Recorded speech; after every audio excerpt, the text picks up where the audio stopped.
So I did mention my dad being very skeptical by nature, almost to the point of being a natural born cynic. And I got a lot of that from him, tempered by my mom's openness. But also, I'm a very, very left brained, rational person. So that means that if I can't, I would prefer to speak in the past here because I do want to acknowledge that I have grown somewhat. But if I can't really, if I couldn't create some sort of rational explanation or find a logical explanation for something, it would be much harder for me to accept or internalize it. For example, if I go back to Luis or what I just explained, that was my rational explanation of the same thing that you were talking about there. So that I think was probably the biggest obstacle for me. And how did you overcome it then? With your help. No, but seriously. I mean, thank you, but let's talk about you. Yeah. No, I think we do have to talk about you here because we got together and I got exposed to your influence, and then I got to witness your recovery from that ankle fracture and be a part of it. So how was that for you? The entire experience? Yes, I mean, since you just mentioned it, that it was a bit of a help in this, growth. How did you experience and what kind of changes or switches or maybe aha moments you got out of it? Yeah. Well, I told you that I was very close to injuries. I mean, I had a pretty good grasp of all the different ways that the body can get broken from the sports that I was doing.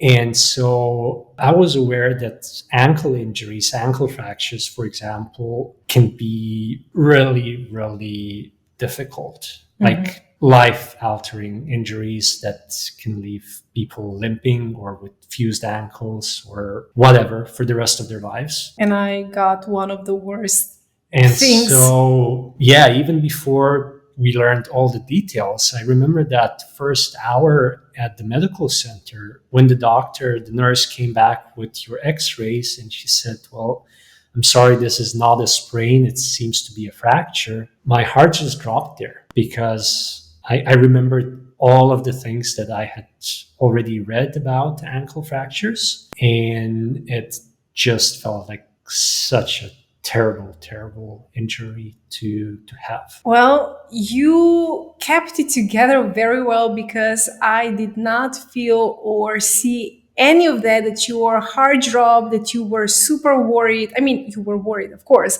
but I didn't get any of that from you. Yeah, that might be that positive outlook that I have, but I also... You still have another leg, so you're gonna be fine. No, but I also felt that, and that we did discuss this as well after your injury, that there was probably no benefit in sharing all the horror stories with you. Yes, because you were searching and looking. Did look things up on the internet. That's the curse of someone with the brain like mine. You want to learn as much as you can about whatever happened to you. And yeah, but we had an agreement. Yes. Because I put myself in this protective bubble, because I knew that if I look into stuff and I see something negative, this is gonna plant the seed in me that then it's gonna grow. So we had an agreement that whatever you find, don't share with me, because I want to stay in my happy universe with, I guess, I don't know, unicorns and rainbows and, hearts and so on. But it really, for me, it was, well, I have to take care of myself, and to take care of myself is I need to stay in a positive state of mind. Yeah. And if I start reading about the horrible stories, it's not going to help me. Yeah. And so you kept that away from me for, I don't know, a year, 2 years. I don't know when I asked you, but it was way past that. And I was also there for that moment when your surgeon started explaining all the worst case scenarios with an injury like yours. And we asked him, well, what about the best case scenarios? And I saw his confusion. And, that was also a bit of an eye opener, because if you have someone who's supposed to take care of you and make you better, and they're telling you about all the things that could go wrong, yes, obviously, it's their job to prepare you for the eventualities. But if by doing their job, they're just preparing you for negative things, they're actually doing you a disservice. So it was probably interesting for you to be just an observer of this whole situation, because it wasn't happening something with your body, but having these aha moments and observing this, it was a bit of a and switch. That, and the way that you were determined to do that triathlon and how you worked towards it.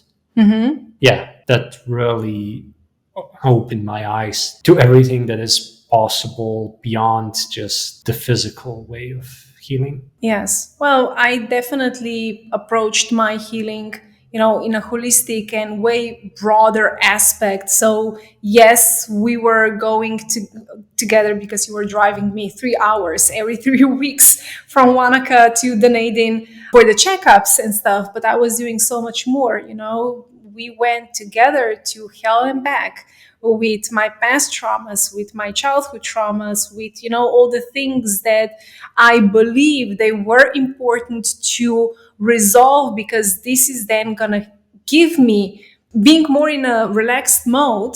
Because otherwise, if you are dealing with a physical challenge and then dealing with all those things that haven't been resolved yet, you're just having two things together that I don't think that minus and minus can give you something very positive. Of course.